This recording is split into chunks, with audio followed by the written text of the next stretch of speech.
Hello and welcome to another episode of The Racing Report. My name is Rob Peeters and I am your host for this fabulous little half hour where we talk all things auto racing. This weekend we had the NASCAR Clash. NASCAR is back, ladies and gentlemen. The Clash at Bowman Gray Stadium was a rousing success, at least I would say. I wasn't there, but on TV it looked like a packed crowd was having the time of their lives over there at the Madhouse. And also we had the Bathurst 12-hour race that happened over the course of this weekend, a 12-hour endurance race up and down the mountain in Bathurst, New South Wales, Australia. So we'll talk about that later on in the show. But first, I want to make sure that everybody knows that if you like the show and you want to support it, please make sure to follow me on social media at RPEETERS33. That's at RPeters33. You could find me on Twitter or X, Instagram, even Blue Sky. I'm on all of those social media websites. And also, if you really like the show, make sure to stick watching WTHR Plus and subscribe to WTHR on YouTube to get notified whenever brand new episodes of the Racing Report do drop. So with that all being said, let's go ahead and jump right on into the news of the week, because there's not a lot of it, but a decent amount to cover. So we'll go ahead and jump right on in, starting off with the world of Formula One, because again, the Formula One season's still about a month away. We're not really getting a lot of silly season news because all the drivers filling seats have been filled, but there's still a couple of things going on. So let's go ahead and recap it. Now, one of those news items is the Las Vegas Grand Prix will move from its 11 p.m. local start time to an 8 p.m. local start time. Now, if you're on the East Coast and you've been watching the Las Vegas Grand Prix the last 2 years at 1 a.m., thankfully, you won't have to do that anymore, as the race will now start at 11 p.m. Eastern Time. So finally, we're moving the Las Vegas Grand Prix out from an insanely late starting time to a little bit of a more reasonable one, at least 8 o'clock local time. I think that's a little bit more reasonable, and by then the sun is still down by 8 o'clock, so it's not like you're not racing on the strip under the lights anyway. So definitely some good news for Formula One fans all over the globe. And then the next and final piece of Formula One news that we're going to talk about today is that Liam Lawson will have a new race engineer for this upcoming season when he joins Max Verstappen at Red Bull. Richard Wood, who served as the interim race engineer for Sergio Perez last year, will work with Lawson. So that's the update on the Red Bull. That's really it for Formula One news, and we don't have a lot of IndyCar news either to talk about, because next we're going to be talking about some IndyCar news, and that biggest bombshell, I guess, that dropped over the past week was that Tim Cindric, the longtime president of Team Penske, has announced that he will step back from his daily duties of running the day-to-day operations at Team Penske, and he will now focus exclusively on that IndyCar program and being the race strategist for Joseph Newgarden. So Tim Cindric stepping back, no longer being basically the head honcho of Penske Racing, who oversaw all of their racing entities, being NASCAR, WEC, IMSA, IndyCar, everything Penske was in. Tim Cindric had a say in it as well, but he's stepping back now, and he's not going to be doing that, but he will remain on the IndyCar side. Now, another piece of IndyCar news for people who might not have cable. If you don't have cable and you're wondering, man, how am I going to watch IndyCar this year? You might be able to watch every single race on Fox, which you can pick up with an antenna, but in terms of streaming it, how are you going to do that? Well, Fox Sports says IndyCar fans should have a streaming option by the end of 2025. So even though it's not going to happen during this year, by next year, IndyCar fans should have a way to watch IndyCar races without cable, including practice, qualifying, and Indy Next races. Now, IndyCar is selling a direct-to-consumer streaming package for about $20 for the year, which isn't bad, but at the same time, I'm sure a lot of people were hoping for something better. But within this little nugget, this is what's interesting. Racer has reported that Tubi, which we've talked about last week with the launch of NASCAR Fast TV channel, which, by the way, don't forget, you can switch back and forth between that channel and WTHR Plus. So you can watch the NASCAR channel and flip over here and watch the Racing Report. Anyway, Tubi is said to be looking at expanding their live sports offerings as well. So they're going to be broadcasting this weekend's Super Bowl between the Kansas City Chiefs and the Philadelphia Eagles on Tubi. But then also, apparently, Fox has left the door open for maybe the Indianapolis 500 on Tubi. Now, that's interesting because we haven't gotten any formal confirmation that the Daytona 500 is going to be on Tubi. And you would think that maybe Fox would want that event as well to be part of that streaming. But no, I guess they're not going to do that right now. But the Indy 500 is a possibility. So if you do not have cable, there are options this year, legal options for you to watch IndyCar this year outside of getting an antenna, which again I highly recommend. But if you're someone like me who likes to watch practice and qualifying, you might either have to get YouTube TV or wait. One of those two options. Now, as we finish up IndyCar news, we're going to move into some sports car news because it's not necessarily WEC or IMSA news.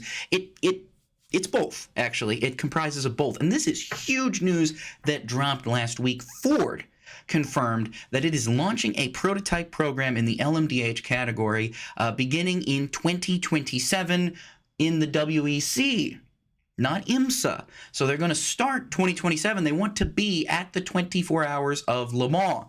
And I will be curious to see how that goes for Ford. But their GT program did win in class at the Daytona 24 Hours, the Rolex 24 last week. So maybe Ford is a little bit more committed to this and might have the resources to really get this thing going off the road. Right now, I don't think they have any customer teams signed up for them, but we do know that factory team is set to go out in 2027 at the 24 Hours of Le Mans. So, but Ford also said they are looking at joining IMSA a year or two after they enter the WEC. So probably by 2028 or 2029, you could be looking at a Ford prototype program in IMSA racing as well as in the World Endurance Championship. So some really huge news if you're a sports car fan. If you've ever seen Ford versus Ferrari, we're getting that back. Hopefully Ferrari keeps its prototype program going into 2027. But it's not impossible to have Ford versus Ferrari. Now, imagine they might get beat by, who knows, a Porsche or a Toyota or somebody. Who knows? We'll see. But just some very interesting news there. So some big news out of the world of sports car racing. A lot of people have said it. I'm one to agree. I think we're in a golden age of sports car racing right now. So many manufacturers entering in the prototype categories as well as in the GT categories. This is great for everybody involved, and to see Ford coming back into prototype competition, I think that's huge news. Now, we'll stay in sports cars, touring cars in that area. We'll shift into the supercars news because this was huge. This was major news that broke over the last week. 888 Racing, Red Bull Ampol Racing, been a lot of championships, been with Chevrolet and Holden for the past several years, about over 15 years now they've been with them. They have made a shock announcement and said that they will switch from Chevrolet to Ford beginning in 2026. So if you're a Ford fan, not only are you getting a prototype program, but then you're also getting one of Supercars' most dominant teams defecting back over to you. Now, and I say back because the team was previously a Ford team from 2003 until 2009 when it switched over to Holden in 2010, and then between 2017 and 2020, they were actually the Holden factory team until Holden, shut down their Australian operations. The Holden brand was retired and it shifted to Chevrolet. But now 888 Racing is going to take over and be a Ford team. And in addition to that deal, 888 will replace Dick Johnson Racing as the homologation team for Ford, likely on both the aero and engine front. So now Dick Johnson Racing probably looking for something else in that regard. Will they stick with Ford? I imagine they will, but anything can happen, especially since the way the GM brand is in supercars is just, there's a lot of doubts behind it because of the way GM has been kind of slowly pulling out of Australian motorsport and the Australian car industry as a whole. Could be interesting to see if we even have Chevrolet still on the grid, which would be crazy to think. But we are getting Toyota in a year or two, so just be note to see what happens there. So 888 Racing, the defending Supercars champion with Will Brown, defecting to Ford beginning next year. Interesting news there. And then also, in addition to that news, there's some issues possibly that could arise for Craig Lowndes. Now, Craig Lowndes, longtime driver for 888 Racing, won many championships with that team and has now kind of retired from full-time driving, but still drives in the endurance races. So he has a deal as a brand ambassador with GM and AC Delco, which is a GM subsidiary. Now, he has been running the Enduros and everything, but if he would to continue being an ambassador to GM and AC Delco, he would probably not be able to run for the team when they're a Ford team. So he's going to either have to dissolve these relationships or replace them with something else or decide, hey, I'm officially done driving with Enduros. Now, Jamie Whincup, his longtime teammate, who's now team principal of 888 Racing, has said that he doesn't really expect Lowndes to have any issues. He expects him to still be with the team, even though he is semi-retired. So we'll have to see what comes of this, if anything. Could be nothing, could be something. We'll see where it goes later on. And now the final piece of Supercars news before we take a break is that James Courtney, we talked about him last year. We talked in last year's episodes talking about his retirement. He has now appeared to confirm that 2025 will indeed be his last as a full-time Supercars driver. He posted on social media showing that he's going to bring back some of his favorite helmet designs for his final full-time season in Supercars. So as he gets ready for one more season in Blanchard Racing Team, we're going to be able to, at the very least, remember some of Courtney's greatest moments in Supercars over the course of the upcoming season. So some interesting news to discuss on that front. Also, again, Blanchard Racing Team did expand recently to a two-car team. Who will his replacement be? I think we'll probably start seeing that. Rumors of that start to gain traction as the season starts to heat up. Now, we're going to have to take a break here real quick, but when we come back, we're going to talk about everything in the world of NASCAR, and believe me that there's a lot of it. So don't go anywhere. You're watching The Racing Report. And welcome back to The Racing Report. My name is Rob Peeters, and it is now time for us to discuss everything in the world of NASCAR, because NASCAR is back, ladies and gentlemen, at long last. After 2 long months of no NASCAR Cup cars or Xfinity cars or trucks or any of that on track, we finally got it with the Clash at Bowman Gray. So let's go ahead and jump into some of the news that came out from this week before we start talking about the Clash at Bowman Gray. So the biggest news I think that's happened is that NASCAR, as a sanctioning body, has announced the introduction of the Xfinity Fastest Lap, which will award 1 point for eligible drivers in the NASCAR Cup Series, Xfinity Series, and Truck Series for the fastest lap. So IndyCar's had this, Formula One has had this for a while, though they recently scrapped it. The fastest lap point is not a new concept, though it is new for NASCAR. Now, NASCAR has had bonus points for leading a lap and the most laps in the past, but with the introduction of stage racing, that has largely gone away. So you haven't really seen a bonus point be introduced in NASCAR racing since then. But now, if you set the fastest lap during any race session, and you're eligible for the Xfinity Fastest Lap, that's 1 extra point that you're going to get. So when it comes down to playoff times, when it comes down to playoff points, this is an entirely new element of points racing that we could see in the NASCAR Cup Series, in which guys are not only trying to get the maximum amount of stage points, but then they also could be trying to go for the fastest lap. Now, here's the thing. It's going to be kind of hard to get it at a super speedway. So Daytona, Talladega, Atlanta, that might be a little bit harder. But I will be curious to see how the strategies play out when we get to the short tracks, to the 1.5 miles, to the intermediates, to the 2-mile racetracks, and the 2.5 miles like Pocono and Indianapolis. How is that going to play out? Because we've seen in Formula One guys who, just their day is shot, right? Their day is shot prior to them making the rule that you had to be in the top 10 in order to be eligible for the fastest lap point. This was something that Formula One had. Again, Formula One has since done away with the fastest lap point. But prior to that, you used to see drivers, whose race was shot, who were still in a points battle, come in, put on a set of softs towards the end of the race, and then just go for it. Just destroy those soft tires as much as feasibly possible in order to get the fastest lap. Could you see something like that with NASCAR? I'd be very curious to see if that happens. And I'll be very curious to see as well if the stage racing strategy, if that plays into anything. If guys decide, hey, you know what? I'm going to stop. I'm going to make my pit stop before the end of the stage, try and go out for a fastest lap, and then pit again under the stage caution, get new tires, and then try and run the rest of the race. That could be a very, very risky strategy, but not entirely impossible, and not something that you wouldn't potentially be seeing. I'll be curious to see how the crew chiefs and how the drivers and how the teams approach this going forward as we get to Daytona here in a couple of weeks' time. Just next week, guys. Next week is Daytona.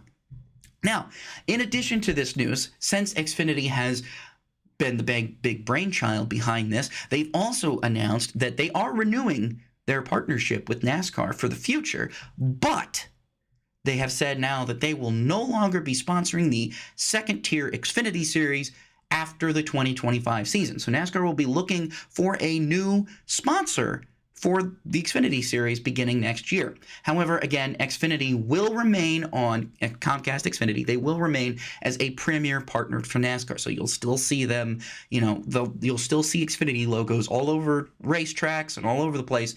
You'll probably see them a lot more on race cars as well. But as far as them sponsoring the Xfinity Series, that has gone away. Who will replace them? I don't know. It's too early to say. I think everybody kind of is in agreement. We'd like to see Busch come back and see it be the Busch Series again. I would. Who knows? Anheuser-Busch is also a premier partner of NASCAR. Not saying it's impossible. They do sponsor Ross Chastain. But the question would they be then willing to continue to sponsor Ross Chastain while also sponsoring the second-tier NASCAR thing? Now, it's funny that I say second-tier because what's funny to me is the Xfinity guys actually said that during one of their biggest goals for the series was to push NASCAR to market it not so much as the second-tier series, but as a series equal to the Cup Series. And I think that actually they've accomplished that because the Xfinity Series, a lot of people do say, including myself, the car races a lot better than the Cup car, especially at certain tracks. And I see the Xfinity Series now more so as a second flagship series than I really do a development series or even a second tier series. I see it as, like I said, a second flagship. And it's interesting to see that seemed to be Xfinity's goal with growing the brand and growing their brand, their strategy. So it'll be interesting to see who picks up this sponsorship and what they do with it going forward. Now, into the final piece of NASCAR news before we take another break. And when we take another break, we're going to come back and we're going to talk about the Clash. And we're also going to talk about Bathurst 12-hour because I mentioned that at the top of the show. That was also this weekend. So the final piece of NASCAR news that we're going to talk about today is that four-time NASCAR Wheel and Modified champion Justin Bonsingnore will drive the number 19 Toyota for Joe Gibbs Racing in the NASCAR Xfinity Series in 9 races beginning in 2025. So he's going to start off in the 19 at Daytona, coming here in a couple weeks. And then he's going to also run Homestead. He's going to run Bristol in the spring. He's going to run the Rockingham race in April. He's also going to run Pocono, Iowa, the second Bristol race, the fall Kansas race, and then the championship race at Phoenix. So Justin Bonsingnore, four-time modified champion, getting another opportunity in the Xfinity Series with Joe Gibbs Racing. Excited to see that play out. We've seen, hey man, I like seeing these modified guys and these short track guys and the grassroots heroes of NASCAR come out and really get an opportunity to shine on a much bigger stage. So with that being said, We're going to take another break, and this is going to be the last break of the show. And when we come back, we're going to discuss everything that happened in the NASCAR clash at Bowman Gray Stadium. We're also going to discuss everything that happened in the Bathurst 12-hour over the weekend as well. So don't go anywhere, ladies and gentlemen. You're watching The Racing Report. All right, and welcome back to the Racing Report. We're now talking about the NASCAR clash at Bowman Gray Stadium. What a race. What an event. I was thrilled from start to finish. I thought it was cool. In my humble opinion, I'm just going to go right out and say it. My opinion, this race was a success. Now, not to say that the clash at the Coliseum wasn't cool. I thought it was great. I thought it was great for NASCAR. I thought it was great for the sport. I thought it was great for introducing people who wouldn't normally watch NASCAR into NASCAR, and I think that was great. However, when I say that, I don't think NASCAR can ever give up on promoting grassroots racing the way that they have been doing lately, especially with going back to North Wilkesboro and bringing grassroots racing there, really trying to support some of those local short tracks, including Bowman Gray. Now, here's the thing. Right before they even started the LCQ, Adam Stern posted that there was a possibility that they could move the clash to Brazil as early as next year, which means they were not even going to give this event a second chance, which I feel it would be a massive mistake on the part of NASCAR, because I feel very strongly that this race showed that there is still a very, very strong desire for fans to see NASCAR race on a short track like Bowman Gray. Now, Bowman Gray always will have big fans come out. A lot of fans come out to see their races, the weekly races, especially starting in April. It's the madhouse. People want to see it. And maybe NASCAR didn't provide that level of drama, that level of chaos that maybe people were expecting, but you did see the crowd look visibly excited and energized, and the drivers were excited and energized as well. And there was some on-track action as well. Ty Gibbs trying to go after Justin Haley, Kyle Busch going after Justin Haley, Ricky Stenhouse Jr. versus Burt Myers, even though I think it looks like, according to the replay, that Burt Myers may have wrecked himself. Not may, I think he did wreck himself. But nevertheless, the fans let Ricky Stenhouse know how they felt about that entire altercation. And so when I say this, I really do feel like NASCAR would be dropping the ball, not coming back to Bowman Gray Stadium. Again, the event was great. And to make it even better, it was won by NASCAR's most popular driver. Chase Elliott dominated, led 172 of the 200 laps, held off Ryan Blaney, who, by the way, started dead last, 23rd, shotgun on the field, and came back to finish second. He also held off Denny Hamlin, who's... How much sponsorship does this guy even have for this year? But hey, he's also got a new crew chief in Chris Gale. Could that be a positive? A third place in the clash? I don't know. But again, also, I felt like it was a good indication of NASCAR's short track package, because there was a lot of chaos in the heat races and in the LCQ. Lots of bumper cars, lots of guys beating and banging on each other. And what's interesting was that you kind of saw that in the heat races and the LCQ when they were at Los Angeles in the LA Coliseum. But I think you saw that on a much greater level at Bowman Gray. And it seemed like almost the guys were able to pass much more. You saw a lot more passing because guys were using the bumper a lot more. And Kyle Larson even started the main event after winning the LCQ. He started the main event with a destroyed front bumper. Okay? And Josh Berry's car looked no better, and he was second in the LCQ. He transferred over as well. So, when I look at that, I really think that, there's still some possibility here to maybe make this race something that people really want to come out and see and support. I enjoyed it.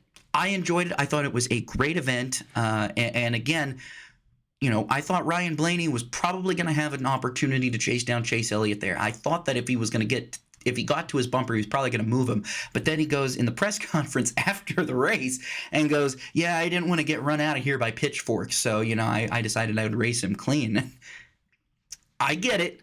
I fully get it. But at the same time, I think the fans were probably expecting to chase somebody out with pitchforks. And I was also surprised it wasn't Ricky Stenhouse Jr. I fully expected that.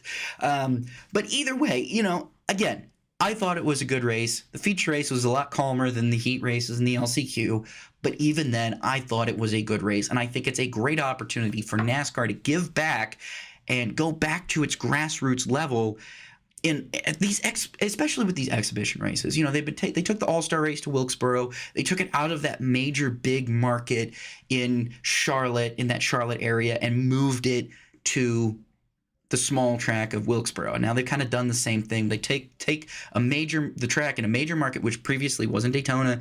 Then they moved it to LA. Now they moved it to a smaller market, the Winston-Salem market. And I think it's worked a little bit better there. But again, NASCAR could have some different ideas than me. So again, we'll just have to see. But overall, Chase Elliott starts off the season with a win in the Cookout Clash at Bowman Gray. Look, he's going to look to either get the pole at Daytona next week or win the Daytona 500. I know a lot of people probably watching this show would love to see that happen. Chase Elliott, Daytona 500 winner, maybe in the future, if this vault from the Clash is any indication. Again, he had one of the best overall seasons last year, most consistent seasons last year, even though he didn't win the title.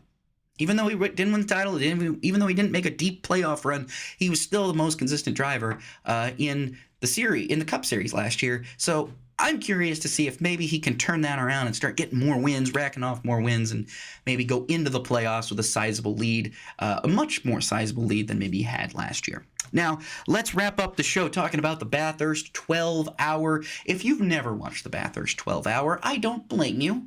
Because first of all, it is a race in Australia, so those of us over here in North America and even probably in Europe don't necessarily know much about it. But it is one of the more thrilling endurance races on the calendar, number one, because again, if you didn't know this, they start this race at the crack of dawn. The sun is not even up when they start this race. They start this race about 5 a.m. in the morning. So you are basically starting the race, you've just woken up, and the sun hasn't even come up yet, and you're going to be battling the sun coming up, and you're watching the sun coming up, and people come out and get up in the crowd and in the spectators areas, again at the crack of dawn, and then you see the race go all the way through well into the afternoon. Now, a great race, another spectacular race. I think the Bathurst 12-hour has seen some contraction when it comes to the field size, but I still thought that it was a relatively good field. And let's talk about the winners, because the winners were Team WRT with the BMW M4 GT3 car, and Augusto Farfus, Kevin Vanderland, and Sheldon Vanderland were the victors. But really what we're talking about here is the second place car, because Team WRT swept the top two spots of the podium, and in the second place was the second car, driven by Rafael Marciello, Charles Wirtz, and get this, 7-time MotoGP world champion Valentino Rossi was a part of that squad, and he finished second, so he got his first ever podium. Now, he's entered the Bathurst 12-hour 2 other times, included. So this one was his third. Now, keep in mind, he retired from MotoGP at the end of the 2021 season with a desire to go car racing. Got off the motorbikes, wanted to do car racing, and now Valentino Rossi can say he has a podium in the Bathurst 12-hour, arguably one of the most grueling endurance races in all of Australia. Valentino Rossi has a podium there. And now it was interesting. He then told SpeedCafe.com that he wasn't done. This is not by any means the end of Valentino Rossi's attempt to tame the mountain. He wants to come back, and he's not going to be satisfied until he wins on the mountain. So Valentino Rossi, if you're a MotoGP fan and you just happen to like sports car racing, you are thrilled with this outcome. You probably would have liked to see Rossi step on the top step of the podium, but hey, to finish second is an accomplishment in and of itself, and I think he should be very, very proud of that. Now, the final thing we're going to talk about before we wrap things up is the big crash that's been going viral on social media. If you haven't seen this, it was a huge crash at the top of the mountain, what they call the Skyline, on lap 53, involving the Grove Racing entry that was at the time driven by Stephen Grove. Huge crash. Car got airborne. I thought that car was going up and over the wall and over the mountain. Thankfully, it stayed within the track limits. Thankfully, it wasn't worse than it probably could have been. But goodness gracious, if you have not seen this wreck, it's a doozy. Stephen Grove got out. He's okay. He's got an injured back, and according to Grove Racing, the doctors say that he's going to require some more tests before they fully know really what's wrong with him, the extent of the damages to his back. So we're all wishing him a speedy recovery because that was a gnarly, gnarly accident at the top of a mountain. Let me tell you, it's not the place you want to crash. I mean, there's a lot of places on Bathurst you don't want to crash. In fact, most places you don't want to crash on Bathurst unless you're at the bottom of the mountain, and even then, you don't want to crash while you're coming down the bottom. You'd rather crash on the front stretch or in turn one or on the last turn, whatever. But yeah, just a gnarly, gnarly accident. If you haven't seen it yet, be sure to check that out. Again, Stephen Grove, he's okay. Injured his back though. So that just be aware of that. He did injure his back, so we're hoping for a speedy recovery for Stephen Grove. But that is it right now for the Racing Report. This has been another great episode. I've been so happy that you guys have joined me once again for another episode. And again, remember, follow me on social media. That's RPEETERS33X, Blue Sky, Instagram, whatever your fancy is. And then make sure to subscribe to WTHR on YouTube. And favorite WTHR Plus on your Tubi guide, because if you're watching the NASCAR channel and you favorited that, go ahead and favorite WTHR too, because then you'll be able to switch back and forth between old NASCAR races, NASCAR documentaries, and the Racing Report, in addition to the thousands of hours of other great content made by my colleagues here at WTHR. So, thank you guys again for watching. My name is Rob Peeters, and this has been the Racing Report. We will see you next week where we preview the Daytona 500. So stay tuned for that, and we'll see you next week on the Racing Report.